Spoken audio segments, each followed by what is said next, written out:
Hey everyone, welcome to the show today, my so-called fabulous. I'm Tiffany. Welcome, welcome everyone. And wow, do we have a show for you today. I'm going to read this to you. Today's episode is such an eye-opening and important conversation. You know I'm here to help. Trying to help. So I'm bringing the experts. Many people think abuse only means physical violence. Think about that. But one of the most powerful and misunderstood forms of abuse is something called coercive control. And this, I haven't heard about this a lot, but I'm really, my eyes are wide open. A pattern of psychological manipulation, intimidation, and domination that can leave victims feeling trapped. So I'm going to give you a statistic here. In the United States, at least 1 in 7 children experience abuse or neglect each year. 1 in 7. I have 7 people in the studio right now. In the United States, about 1 in 4 girls and 1 in 6 boys report being sexually abused during their childhood. Joining me today is Dr. Christine Cocchiola. She's a TEDx. She's an international recognized expert on coercive control, professor of social work, author, advocate who educates professionals and families about the dynamics of abuse and how it impacts adults and children. Remember, we talked about the abused children. Dr. Cocchiola, thank you so much for joining me today. Thank you for having me on. I really appreciate it, Angie. Well, you have quite the resume, and I've heard so much about it. I've listened to your podcast as well, and of course, your incredible TEDx. But let's get started. What I was just talking about is coercive control, and why is this so misunderstood by attorneys and judges and spouses? Can you explain this to us? Absolutely. I'm so glad you asked this question because one of the top 10 missions in life is that people understand truly what coercive control is. And a lot of people think coercive control means hidden abuse. And I want to get rid of that misnomer right away. A lot of people think of coercive control as psychological abuse. And Dr. Evan Stark, who was the propeller of the term, I worked directly under him in my doctoral work. And what I would say is that what we know is that coercive control is just the underpinning of it all. We kind of have to look through a lens of coercive control when we think about abuse. Why would a parent maybe be, sadly abusive towards their child when they're trying to control them, right? And so when we think about how abuse happens, abuse is not about someone showing up with a sign saying, I'm an abuser. Abuse is going to oftentimes be something that can escalate to physical violence. So in my TEDx, as you referenced, I talk about that we are looking through the violent incident model, which is archaic. What happens in courts, et cetera, is that if you have a bruise, you're a victim, right? If we have evidence, you're a victim. What the courts and basically many people are not aware of, judicial systems, all of the court professionals, therapists, anybody working in a professional capacity as an advocate, oftentimes they're looking through the violent incident model. Not all of them, but oftentimes they're looking through that. And what we really have to understand is the abuse started way before the violence happened. Abusers, again, abuse, physical violence or sexual violence will occur oftentimes when I can no longer control you in other ways. So I'll go back to the child example I started off with. You tell your child to put on their shoes and they don't put on your shoes. And then if you're a parent who's not really a healthy parent, right? Or a parent who's not willing to make changes and be a better parent, you might start yelling. You might start screaming. And then in that, you might actually use physical abuse to control the situation. And we see this in intimate relationships all of the time. So I say coercive control is the underpinning of all abuse. It oftentimes starts off psychological in nature. And by the way, it can feel really good. It doesn't have to feel bad. It starts off with love bombing, which is now part of the Crown in the UK, how they determine coercive control. Coercive control is criminalized in the UK. It's not criminalized here. It's criminalized. And we have 9 states that have codified it as a form of domestic abuse. But again, it's the underpinning of abuse. It's the underpinning of it. And if we look through that lens and understand that abusers are going to come in oftentimes very nice, they're going to create relationships, they're going to mirror us, it's not always going to feel bad. And then from there, of course, gaslighting, manipulation, intimidation, and isolation. And then, of course, financial abuse. And perhaps when I attempt to escape you, it intensifies into post-separation abuse.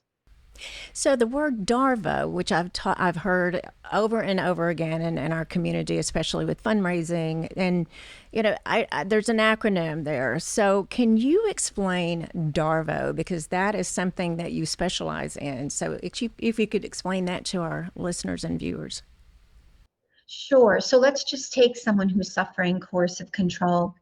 What they have to understand, I think this is a very important conversation to have, is that we constantly look at victims and their behaviors, and we fail to look at the predators. And these people are predators.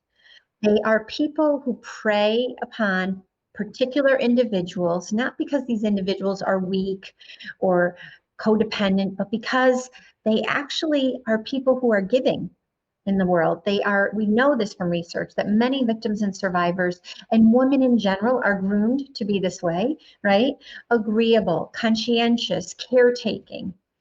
And so what happens is we say, well, this victim, why did she stay, etc., instead of asking, who is this predator? And what are the character traits of these individuals? And the character traits of these individuals are that the moment they don't get their way or they lose control, they will retaliate. And when they do that, they often deny any responsibility.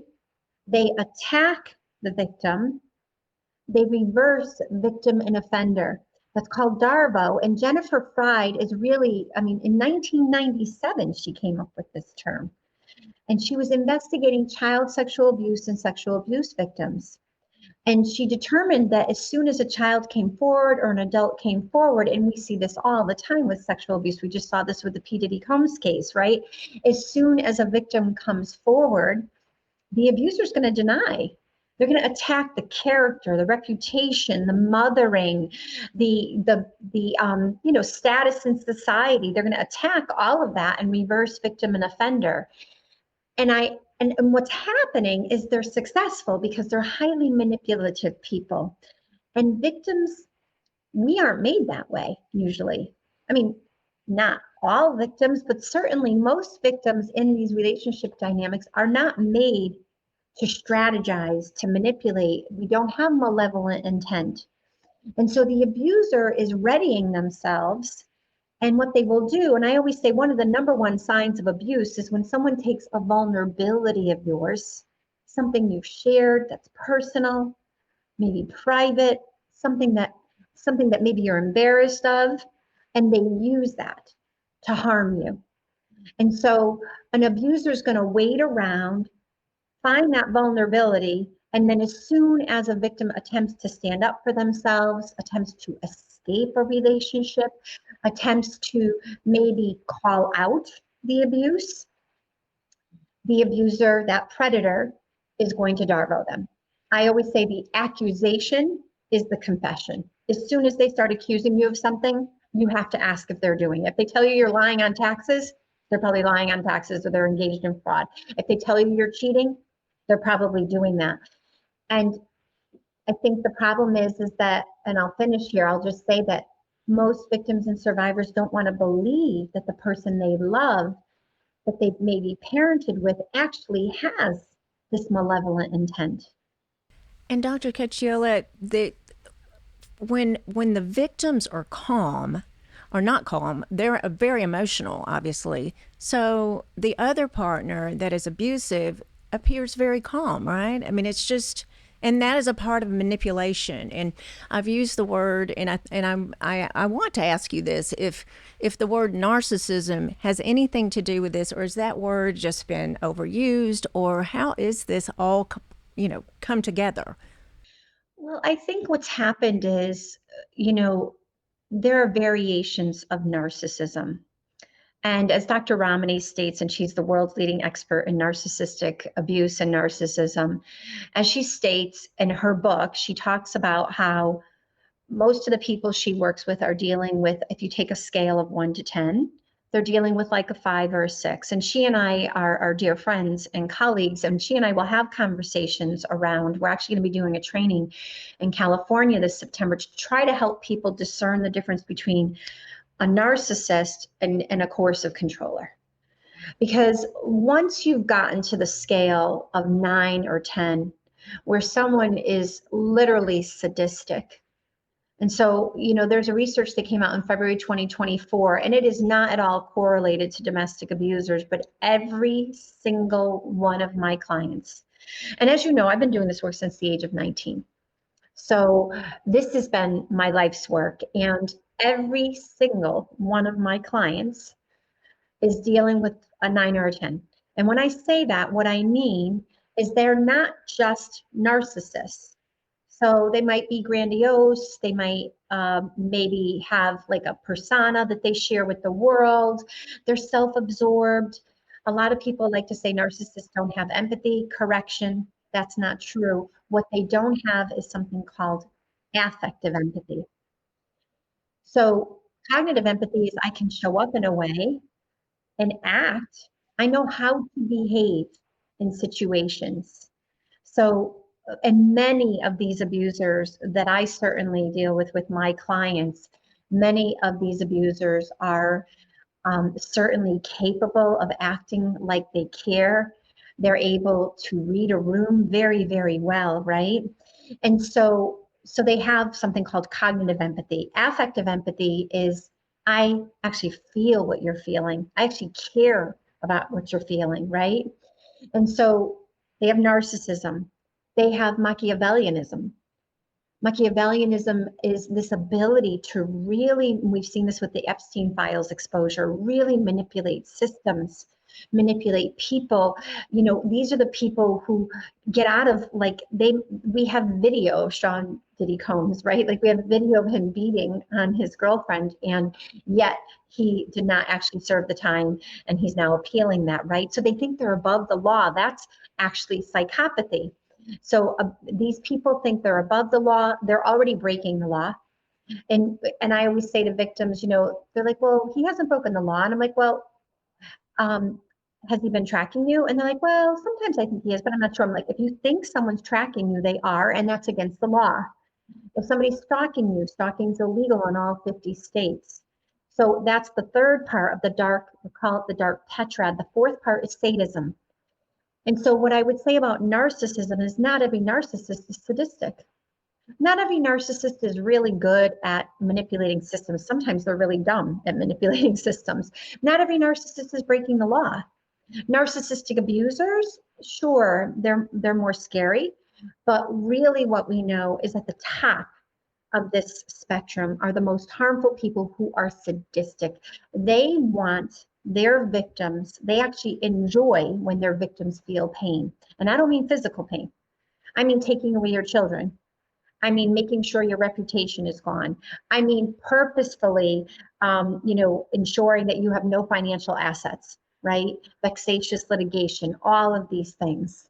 That's an intent. And that's what a colleague and I had a conversation about this recently, and we're like, these people are very willful, they're active, and they're intentional, and they're malevolent in their malevolent behaviors. And that leads me to talking about the children. The children. Okay, let's talk about the coercive control parent versus the protective parent. Okay. I have read and heard through some of your podcasts that the children, oftentimes this leads to lashing out at the protective parent. Do you find that this is a pattern with the children? Sure, very much so. So I'm going to go back to a couple of things that you mentioned before. One is what people have to realize as these abusers get the Academy Award, they are the best actors on stage. And victims and survivors, to your point, you said victims can be emotional, right? So victims and survivors are suffering oppression. They are trauma victims. Okay. And so that leads to dysregulation in our brain. Like literally, it's our brain reacts sometimes in ways that are out of character. When I teach therapists, we talk about this idea that they might have two people in their office, and one's like calm and just, oh, I can't believe that really hurt her feelings. I'm really sorry. They're doing the whole cognitive empathy thing, right? And the victim is like so dysregulated, right? And that's because the victim has been living in a state of fear, we call it, right? The lower part of your brain is where we survive. And the victim is constantly going back to that because you can't just relax with these people. You're always walking on eggshells. You're always wondering what's next, right? And so it can be as simple as you didn't make dinner right, or it can be they're home late and you can't ask them where they were, right? Or they're accusing you of maybe cheating or taking money. And in your mind, you're like, I didn't take any money. This is the gaslighting, right? So all of these mind games, as a matter of fact, feminist psychologists in the 1970s called it psychological warfare. And so it really impacts the brain and the brain's functioning. So we live in that state of fear. And so now we have maybe a mom, we'll say protective parent, who's behaving out of character. And she's yelling more. She's upset more because she can't control herself as much because she's a trauma victim, right? Now let's add in the next layer. I'm an abusive parent. What I want more than anything, how do I destroy that other parent, is I make sure that my child doesn't have an affection or a love for their protective parent. That's the greatest harm that I can give to that protective parent, is to take away the attachment that child has. I call it malicious fracturing of attachment. They literally are very malicious about it. They are trying to fracture attachment with the protective parent. So they come home and they might say they might use the same words the abuser used. They're parroting the abuser. Or they come home and they don't show any affection, or they won't do their chores. All the things that you already had in place that were okay, the abuser is now eroding that away from the child, is taking that away. And now this harms the protective parent and often can make them more dysregulated, but it harms the child. Now the child, they are being betrayed by the abuser. I call it like, so we know it's betrayal trauma. They know the abuser isn't safe. They know that. And then they're coming home to the protective parent and they've been told the protective parent isn't safe, that they can't relax, that they should watch, that she's controlling, that she should let you play video games more, or why won't she give you her phone? There's all this counter parenting going on that is diminishing the role of the protective parent. And I was on a call yesterday with a mom, and even though this child has had no contact with the abusive parent for an extended period of time, the counter parenting and the false narrative laid a foundation for a very long period of time. And so that child is living in that narrative. And so part of my primary work is parenting, coaching, supporting, and how do we help protective parents understand they can heal their children. And it means very intentional work because the kids are going there, getting conditioned, indoctrinated, and then coming home. It's very challenging, especially when you are a trauma victim. So let's take it to the system, the court systems, attorneys, the judges. Do you see this coercive control there? And why is it so difficult for authority figures to see this? And because they're good, because the coercive parent is good? Is that, or are the judges and the attorneys starting to get better about noticing this? Well, I think that there's a misnomer out there that it's called high conflict. So it's just two people arguing. And what we do know, and I am going to say something gender based, but what we do know is that father's rights trump children's rights. And we had the tender years doctrine in the 1970s where children kind of were made to live with their mother because that was who was the caretaker, right? But then when mom started working and everything, and there's an understanding that if I have 50-50, I don't have to pay child support.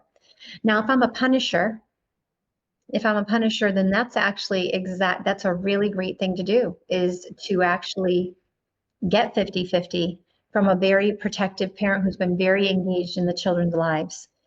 And so again, it depends on the pathology of the abuser, how disordered they are. But the systems just see a good dad who's showing up and wants 50%. They don't understand that there's actually malevolent intent. And they don't want to understand, frankly. I don't think they really care. They want these cases out of their courtroom. They don't want to deal with it. The lawyers want it in the courtroom because the lawyers, many of them, are making a lot of money on these cases. If you're the moneyed parent, you have more status in the situation. Most often that is a man. And again, if you show up as a dad who wants to be with his children, regardless of the history, this is the very interesting thing, Angie. Like I have a dad who physically assaulted his son at 12, arrested by 14. That 14-year-old was living with his dad. And the courts did nothing about it. And of course, the child who had been groomed, this is a grooming process, right? I always say not all coercive controllers are pedophiles, but all pedophiles are using the same exact grooming tactics as coercive controllers. It's a luring in. So you take a teenager whose mother has rules, even if his father got arrested for beating him up, but his mother has rules and structure and all these things, and dad has none, and the courts aren't going to get involved. The courts, it's not relevant to them. So we have a system, I call it systemic coercive control, where we live in a system where the system doesn't understand the character traits of predators. And if they did, then we would have so much more hope for our children. So they don't have to understand the character traits of predators, and many of those predators are sadly sexual abusers. The family court becomes access points for them. Many of my clients, I can't even tell you, that their children are being sexually abused from this predator parent. And again, not all, but many. And then secondly, they don't understand the psychological trauma to a developing brain. When a child feels unsafe, what does that create in them? And how does that change the trajectory of their life? How does that change the trajectory? So we know that there are people listening today to this podcast that are experiencing this, or they know someone, of course. So how would you guide them? And we've had an entire podcast today on guiding, but what would be something that you really want them to understand? Because I'm sure a lot of men and women and men are fear-based. It's all fear-based. So protective parents have to remember, they have to put at the forefront of their minds that whatever they've experienced with the abuser, including the trauma bonding, whatever they've experienced, the children are experiencing. They have to stop taking a child's behavior as personal, as like, my child's misbehaving with me, they're disrespectful to me, they're not listening to me, they just called me the same name the abuser called me, they're going to be punished, all of that. The primary focus of my work is around attachment. The abuser's attempting to maliciously fracture attachment. I don't care if they're with the child once a weekend, that's their goal. And so we have to work so fastidiously on reigniting and fortifying attachment, which often means parenting entirely differently, because it means letting go of the things that all your girlfriends, their children, they have rules. And I'm not suggesting the children don't have rules, but I'm suggesting the rules change. It cannot be, abusers, something as simple as your child always emptied the dishwasher at 14 years old. And now they're sharing time with the abuser, and they come home and they say, I'm not doing that. I'm not emptying your dishwasher. You need to do it. Or no, I'm not doing it. And they just ignore you. So we have to recognize, are we going to get into a battle over that? And if we do, are we creating disconnect? Or do we, in some ways, not let the child win, because that's very important. We can't embolden in the child a win. We don't want them to win. We can say, you know what, actually, I've got some extra time today, so I think I'm going to get the dishwasher, but I'll leave the silverware for you. And you see, what we just did is we've elevated ourselves, and we haven't disconnected, but we've also still given some level of responsibility. Abusers want our children so compromised that they do not behave their chronological age in many aspects of their life. You know, listening to this and really prepping for this podcast, I know several people in my life, and it's not a parenting situation. It could be in the workforce, in a marriage, with or without children, or just a friend. And, you know, we think of coercive control, now that I've listened to this, is just parenting. And it's just not, is it? And this is twofold. How do we get that demographic? How do we help them? What do we say? Because, I mean, you could lose a friendship over intervening in a marriage or in a friendship. Yeah. So you mean, how do we help me out here? How do we help the person who's in this abusive Correct. relationship? Yes, absolutely. Let's say it's in a marriage. Let's say a child's not involved, and it's a relationship. And how would I, as a friend or a sister, how would I step in and help? How do you say this? I mean, I give them your number or what? I mean, how do you do that and walk the line of losing a relationship? So I think the most important thing for your friend, anybody whose friend is dealing with this, is that the friendship is retained, because abusers want to isolate their victims. And so if you are going to speak up, the speaking up has to be extremely discreet. It has to also feel like I'm, of course, non-judgmental. Hey, I just want to let you know, I think I see what's going on here. I love you and I'm here for you. And I won't even bring it up again. I promise not to bring it up again for the next like 6 months, but I am here for you. So it's not like I'll never bring it up again, because the victim might be holding on to you bringing it up again, right? You're the first person to like kind of open that window for them a little bit, to say somebody's recognizing it. I'm not alone. And so the idea, though, and I have a grandma who, like, the guy was arrested, her daughter still lives with him, the children live there. And she's like, I can't stand him. I can't stand to be around him. I said, you have no idea what a lifeline you are just being there. You be there and you play nice in the sandbox. You play nice in the sandbox, and you let the person you love know that you're there for them when they're ready.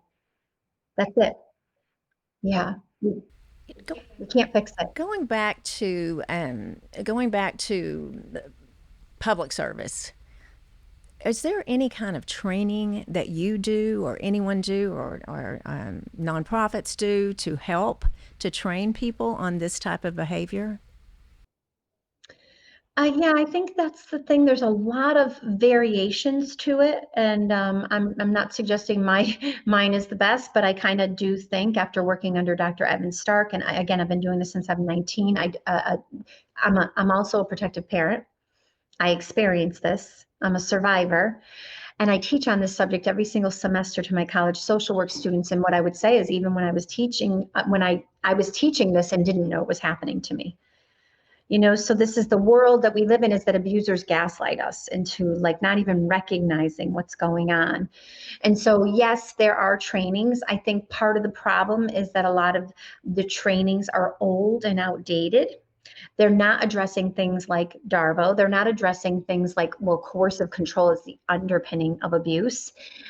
Even the legislation that we have now in 9 states, it calls coercive control a form of it, like it's separate. And it's like, no, no, no. It's actually, think about it. Like, abusers use psychological tactics. They use legal abuse, financial abuse, sexual. They can be sexually violent, physically violent. They use the court system, and they weaponize the children. That's all of it. So, so we have, unfortunately, some misinformation out there, and we do need more trainings. That's what I would say. I would say anybody listening who is an advocate, please feel free to reach out to me. I'd be happy to give you some points, and then go reach out to your local law offices. I mean, if we did lunch and learns with law offices for an hour and just talked about this, how profound would that be? Volunteers could do that, So we need more trainings for sure. Yeah. So you've given us so much information today, but if there's one thing that you would want that anyone, followers, listeners, viewers to see and hear, what would be one piece of advice to take away from this show for anyone listening that needs help? Oh, it's hard to say one, but I'm going to say two. You are not alone. It's an epidemic. It's hiding in plain sight. People don't realize it. They think they're alone, and then all of a sudden they get the words for it, and they're like, "Oh my gosh!" So you are not alone. But also, if you are a parent, you need to understand that you have so much influence. And this is my life's work, is to help protective parents heal their children so the intergenerational trauma doesn't continue. So that with this generation, your child knowing they're safe with you, you parenting differently. And I teach, this is what a program I have is all about. And I talk about it everywhere online too, but you have so much influence. You can change the trajectory for your child.